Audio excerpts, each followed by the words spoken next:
नमस्कार, मैं हूं आपके साथ वी मैत्री त्रिपाठी। इसके खास शो आपका डॉक्टर में आपका बहुत स्वागत है। इस खास शो में आपके डॉक्टर्स आपसे जुड़ी बीमारियों का इलाज बताएंगे। आज बात होगी आर्थराइटिस की। हमारे साथ 3 डॉक्टर्स का एक खास पैनल हमारे साथ मौजूद है। हमारे साथ हैं डॉक्टर राजू वैश्य, जो अपोलो अस्पताल में डिपार्टमेंट ऑफ जॉइंट रिप्लेसमेंट के हेड हैं। अतुल मिश्रा हैं, ओटिस अस्पताल नोएडा के एडिशनल डायरेक्टर हैं। और साथ ही हमारे साथ डॉक्टर विवेक साहब हैं, जो गुड़गांव के पारस अस्पताल के जॉइंट रिप्लेसमेंट सर्जरी के हेड हैं। आप तीनों का बहुत बहुत स्वागत है इंडिया न्यूज में। सबसे पहला सवाल मेरा डॉक्टर विवेक से है। डॉक्टर, ये बताइए कि कैसे एक मरीज या आइडेंटिफाई करे कि उसको आर्थराइटिस है? देखो मैत्री, सबसे पहली जो शुरुआती स्टेज में जो तकलीफें घुटने में होने लगती हैं, वो जैसे कुर्सी करके हम जब खड़े होकर चलना शुरू करते हैं तो उस वक्त हमें थोड़ी सी दर्द या तकलीफ महसूस होती है। जब हम सीढ़ी चढ़ना उतरना शुरू करते हैं, थोड़ी सी घुटनों में दुखन शुरू हो जाती है। या बहुत ज़्यादा देर हम नीचे आलती पालती लगा के बैठते हैं और फिर उठ के चलने लगते हैं, हमें दुखन या तकलीफ होती है। तो ये सब शुरुआती लक्षण होते हैं कि हमारे में कोई ना कोई प्रॉब्लम ज़रूर है, कोई तकलीफ ज़रूर है। तो ऐसी स्टेज पर हमें जो है चौकन्ना हो जाना चाहिए और एक डॉक्टर को दिखा करके अपने घुटनों की जांच करानी चाहिए, जिससे कि हम ये इंश्योर कर सकें कि हमें किसी प्रकार का आर्थराइटिस है या किसी और वजह से हमें तकलीफ हो रही है। क्या डॉक्टर राजू, ये बताइए कि क्या कोई तरह की तकलीफ होती है? जैसे अभी डॉक्टर विवेक डिस्क्राइब कर रहे थे कि हम कैसे आइडेंटिफाई कर सकते हैं, लेकिन फिर भी जैसे ओल्ड एज में भी पेन होता है, जॉइंट्स पेन होते हैं, लेकिन लोग सोचते हैं उसको टालते रहते हैं। तो कैसे ये पता किया जाए कि आर्थराइटिस की ये समस्या हो सकती है और इसको गंभीरता से लेना होगा? देखिए, आर्थराइटिस हम जब बोलते हैं, जब किसी पेशेंट को करीब 3 से 4 हफ्ते से ज़्यादा लगातार दर्द बना रहे और वो ठीक नहीं हो, तो अगर ऐसी स्थिति है तो सबसे पहले हमको अपने आप सेल्फ मेडिकेशन से बचना चाहिए और किसी स्पेशलिस्ट के पास जाकर दिखाना चाहिए। शुरुआत स्टेज में एक सिंपल एक्सरे और कभी कभी कुछ बीमारियों, कुछ आर्थराइटिस में ब्लड टेस्ट की ज़रूरत होती है, जो कि खास महंगी नहीं होती। और ये कराने से आपको या आपके डॉक्टर को ये पता लग जाता है कि आपको आर्थराइटिस है या नहीं और किस स्टेज में है। और शुरू का एक्सरे बहुत इम्पोर्टेंट होता है, क्योंकि ये आपके लेटर कोर्स ऑफ डिसीज़ में एक रेफरेंस पॉइंट भी बन जाता है, जिससे आप कंपेयर कर सकते हैं कि अभी 2016 में हमको ये स्टेज थी और ट्रीटमेंट के बाद अभी ये स्टेज है। तो एक सिंपल सी जांचें कराकर ये पता लग सकता है आर्थराइटिस है या नहीं, और अगर उसका प्रॉपर टाइम पर इलाज शुरू हो जाए तो उसको बढ़ने से आगे रोका जा सकता है। डॉक्टर अतुल, अभी डॉक्टर राजू ने जिक्र किया कि लोग अक्सर इसको टाल देते हैं। सबसे पहले जब भी थोड़ा सा भी दर्द होता है तो लोग अक्सर पेन किलर्स खा लेते हैं और उसके बाद दर्द शांत हो जाता है, फिर ये समस्या जो है वो बढ़ती जाती है। क्या क्या स्टेजेस होते हैं आर्थराइटिस में? देखिए, शुरुआत में तो पेशेंट को मेन प्रॉब्लम यही होती है, जो घर के नॉर्मल एक्टिविटीज़ हैं डेली लिविंग की, जैसे कि आपको एक बेडरूम से दूसरे बेडरूम में जाना है, या आपको अगर फर्स्ट फ्लोर या सेकंड फ्लोर पे रहते हैं तो सीढ़ी नीचे उतर के आपको सामान खरीदने बाज़ार जाना है।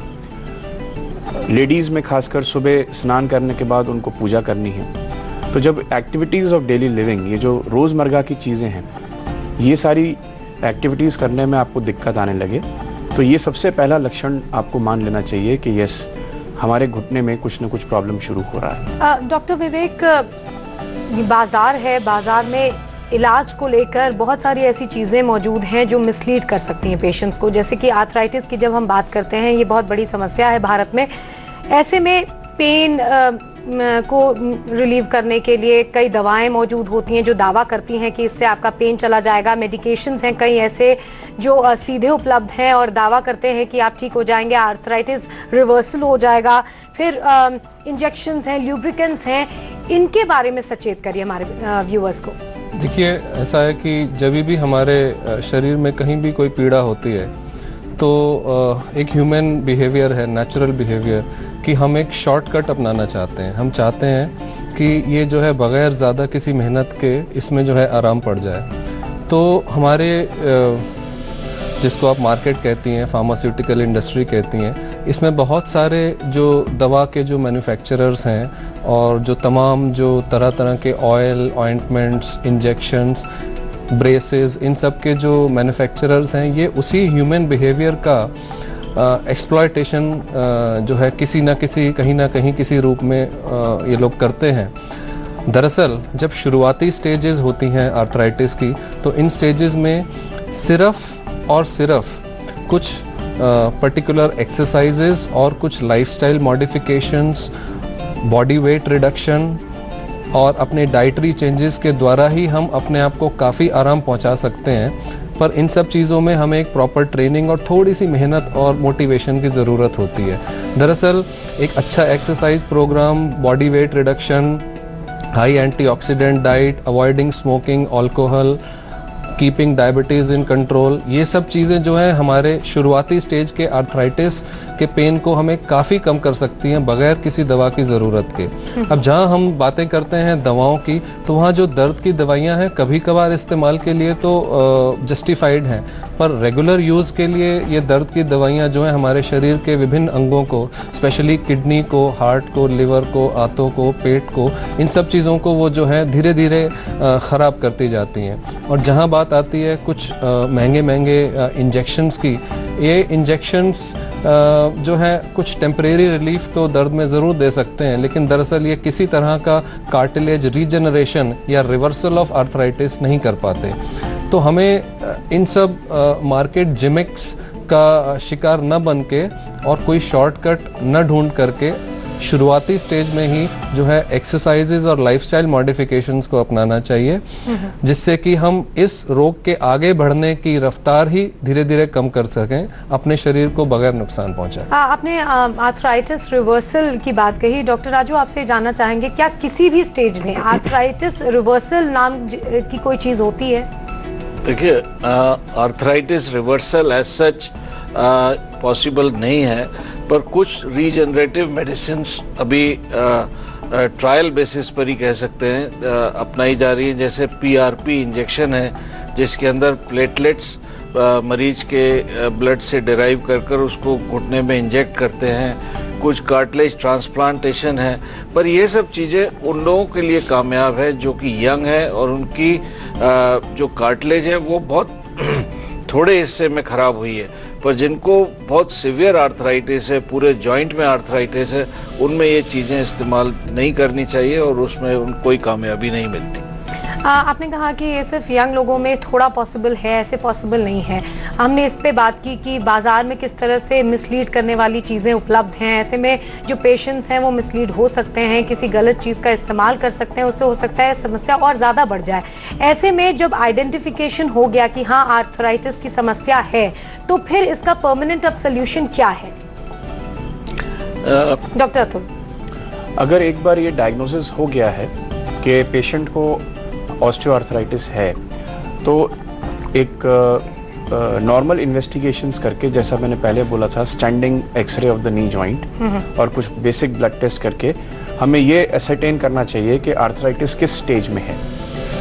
अगर शुरुआती स्टेज में है तो एक्टिविटी मॉडिफिकेशन, 3 तरीके की चीज़ें हैं जिससे कि हम पेशेंट को ये सलाह देते हैं। 3 अपने normal day to day activities में 3 चीज़ें ऐसी हैं जो उन्हें अवॉइड करने हैं। पहली चीज़ स्टेयर क्लाइंबिंग, सीढ़ी चढ़ना उतरना कम से कम कर दें वो। दूसरी चीज़ जो उन्हें अपने लाइफस्टाइल में लाना है वो ये है कि वो उकड़ू नहीं बैठना है उन्हें। जो इंडियन स्टाइल का टॉयलेट होता है उसको बिल्कुल अबेंडन कर दें, क्योंकि उस कंडीशन में बैठने पे घुटना बहुत ज़्यादा मुड़ता है और बहुत ज़्यादा घुटने के कार्टिलेज पे स्ट्रेस आता है और वो स्ट्रेस से बीमारी और तेज़ प्रोग्रेस होती है। तीसरी चीज़ जो करनी है वो ये कि कुछ लोगों को आदत होती नहीं है लगातार पद्मासन या आलती पालती मार के बैठने की, लेकिन कुछ टीवी शोज़ को देख के या कुछ 50-55 की उम्र में अगर कोई पहली दफ़े इस तरीके के आसन में बैठना शुरू करे, उससे भी घुटने के अंदर बहुत ज़्यादा प्रेशर जनरेट होता है और कार्टिलेज ख़राब हो जाती है। तो शुरुआती स्टेज में ये 3 चीज़ें अगर हम अवॉइड करें, मैं फिर बोलूँगा, सीढ़ी चढ़ना उतरना, स्क्वाट करना यानी कि इंडियन स्टाइल के टॉयलेट में बैठना और उकड़ू बैठना और ये 3 चीज़ें अगर हम अवॉइड करें तो घुटना जो है उसकी लॉन्जिविटी थोड़ी बढ़ाई जा सकती है और अर्ली स्टेज आर्थराइटिस को उस स्टेज पर ही रोका जा सकता है। डॉक्टर विवेक, अब हम ऑपरेशन की अगर बात करें, हम परमानेंट सॉल्यूशंस की बात कर रहे थे। डॉक्टर अतुल ने बताया कि इनिशियल स्टेजेस पे हम कैसे कम से कम रफ्तार धीमी कर सकते हैं कि आर्थराइटिस और ज़्यादा ना बढ़े और तकलीफ दे ना हो जाए। लेकिन हम नी रिप्लेसमेंट की अगर बात करें तो ये माना जाता है कि ऐसा सोल्यूशन है जो कि अब आगे दिक्कत ना हो उसके लिए एक शॉर्ट मेथड माना जाता है। कितना सेफ है ये और कब आइडेंटिफाई हो सकता है कि हाँ, इस पेशेंट को अब नी रिप्लेसमेंट का ऑपरेशन इसके साथ किया जा सकता है और ये सक्सेसफुल होगा, इसके बारे में बताइए। देखिए, नी रिप्लेसमेंट मैं सबसे पहले बताना चाहूँगा कि ये दरअसल एक रिप्लेसमेंट नहीं है, ये केवल एक रीसरफेसिंग सर्जरी है जिसमें घुटने के जो ख़राब कार्टिलेज की जो लेयर है उसको एक फल के छिलके की तरह जो है निकाल दिया जाता है और उसके ऊपर एक नई परत, एक नई लेयर, एक आर्टिफिशियल लेयर चढ़ाई जाती है। तो ये जो ऑपरेशन है इसकी ज़रूरत उन मरीज़ों को होती है जिनको एडवांस आर्थराइटिस है। एडवांस आर्थराइटिस, जैसा कि डॉक्टर अतुल ने बताया कि एक स्टैंडिंग एक्सरे से हम डायग्नोस कर सकते हैं कि पूरा कार्टिलेज ख़त्म हो चुका है और ऊपर वाली हड्डी और नीचे वाली हड्डी घुटने की आपस में रगड़ खा रही हैं। सो नंबर 1, एडवांस आर्थराइटिस होना इस चीज़ के लिए ज़रूरी है। नंबर 2, मरीज़ को उसके कमेंसुरेट, उसके मुताबिक उतने सिम्टम्स, उतने लक्षण, उतनी तकलीफ़ भी होनी आवश्यक है। और इसका जो मापदंड हम अधिकतर अपने मरीज़ों को बताते हैं कि यदि आपको एक सप्ताह में 2 या 3 दफ़ा से ज़्यादा दर्द की दवा की ज़रूरत महसूस होती है रेगुलर बेसिस पे, पिछले कई महीनों से इसी तरह होता जा रहा है, आप कितनी दफ़ा दर्द की दवा ले रहे हैं उसकी काउंटिंग ना करें, आपको कितनी दफ़ा दर्द की दवा की ज़रूरत महसूस हो रही है आप ये काउंट करें। तो यदि ये ज़रूरत हफ्ते में 2, 3 या 4 बार से ज़्यादा लगातार बनी हुई है पिछले कुछ महीनों से और आपकी जो एक्टिविटीज़ ऑफ डेली लिविंग है उसमें अच्छा खासा आपको कुछ ना कुछ बाधा उत्पन्न हो रही है, यानी कि आप कुछ काम करना चाहते हैं, कहीं जाना चाहते हैं और उससे आपको कटौती करनी पड़ रही है, तो ये कुछ मापदंड हैं जिनके अनुसार आपको डिसीजन लेना चाहिए कि हाँ, अब मुझे जो है इस ऑपरेशन के बारे में विचार करना होगा। डॉक्टर साहब, अभी हमारी एक दर्शक है आर्थराइटिस से जुड़ा हुआ, उनका सवाल है, वो कुछ पूछना चाह रही हैं। सो के उठता हूँ तो तब मेरे घुटनों में दर्द होता है या बैठता हूँ जब मेरे घुटनों में बहुत ज़्यादा दर्द होता है।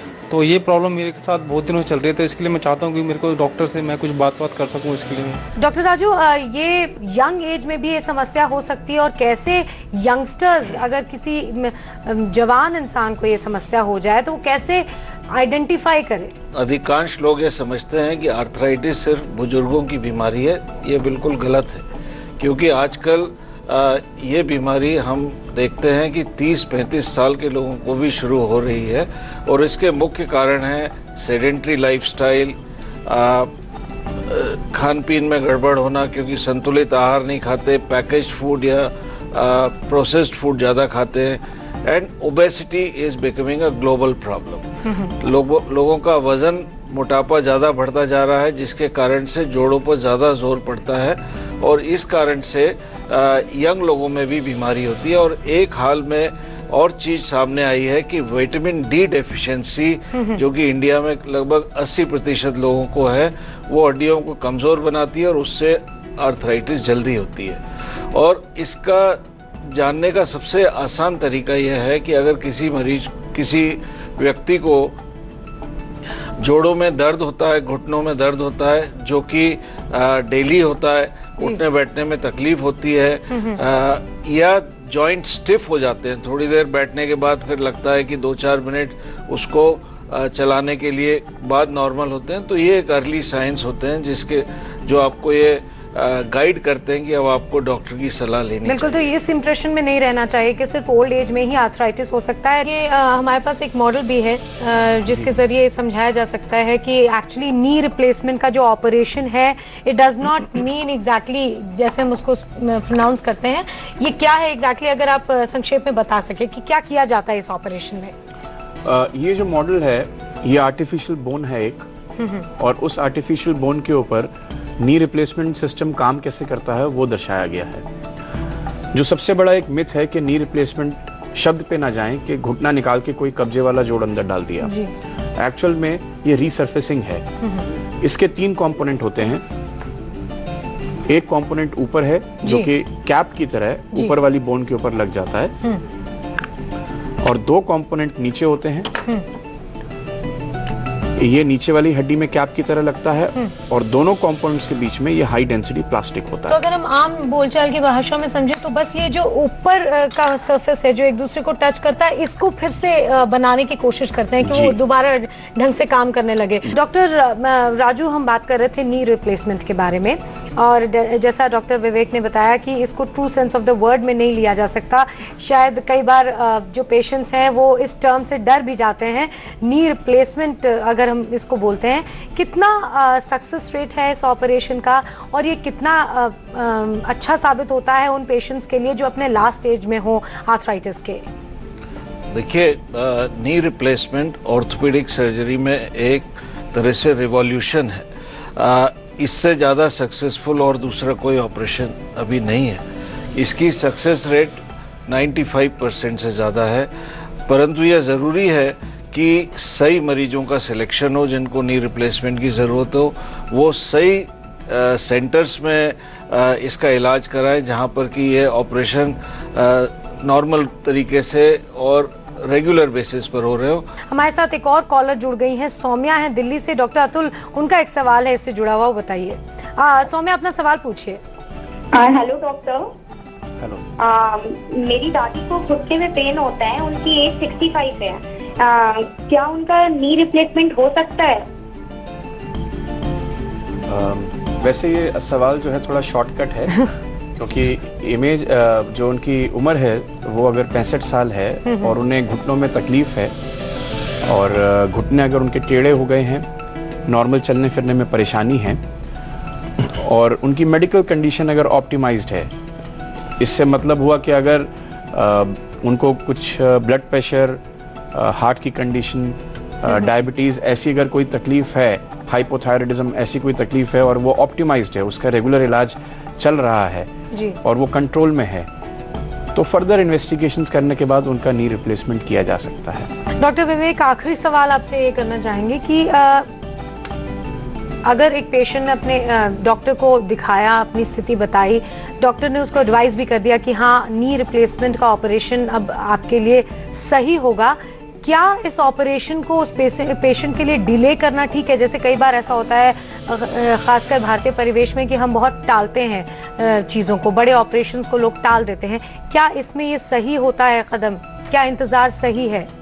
देखिए, ये एक नेचुरल ह्यूमन बिहेवियर है कि हम किसी भी ऑपरेशन से बचना चाहते हैं, और इस बिहेवियर को काउंटर क्वेश्चन नहीं करना चाहिए। ये एक नेचुरल टेंडेंसी है।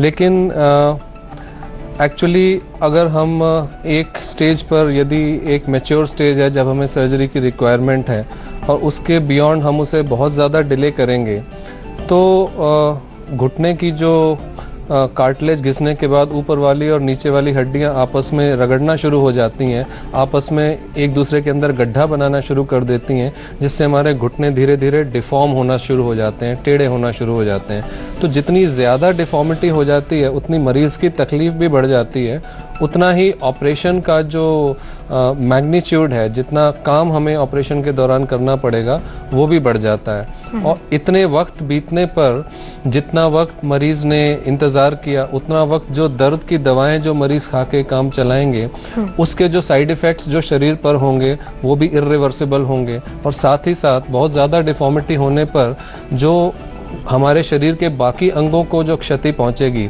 जैसे कि spine, hip joints, ankle joints, और हमारी जो हार्ट कैपेसिटी कम होगी, लंग कैपेसिटी कम होगी, डायबिटीज कंट्रोल पुअर होगा, तो इन सब चीजों के जो नुकसान है वो फिर इर्रिवर्सिबल हो जाते हैं। तो कोई साइंटिफिक रीजन नहीं है इस चीज को बहुत ज्यादा डिले करने का। हालांकि इसे एज एन इमरजेंसी हमें नहीं करना चाहिए, बट बहुत ज्यादा अननेसेसरी डिले करने में कोई साइंटिफिक बेनिफिट नहीं है। ये हमने आपको बताया कि कैसे नी रिप्लेसमेंट का जो ऑपरेशन है वो काम करता है, और हमारे अपने देश में ये ऑपरेशन हर जगह उपलब्ध है, इसका अच्छा इलाज हो सकता है, इसलिए लोगों को डरने की ज़रूरत नहीं है। अगर आपको आर्थराइटिस की प्रॉब्लम है उसको आइडेंटिफाई कीजिए, एक अच्छे फिजिशियन, उसके बाद एक अच्छे सर्जन के पास जाइए, वो आपको अच्छा सजेशन देंगे, उसके बाद आप ये ऑपरेशन बहुत अच्छे से करवा सकते हैं, इसमें कोई दिक्कत नहीं होती है। बहुत बहुत शुक्रिया आप तीनों डॉक्टर्स का हमारे साथ यहाँ पर मौजूद होने के लिए, इतनी ज्ञानवर्धक बातें करने के लिए बहुत बहुत शुक्रिया। यहाँ रुक रहे हैं छोटे से ब्रेक के लिए, खबरें जा रही हैं इंडिया न्यूज़ पे।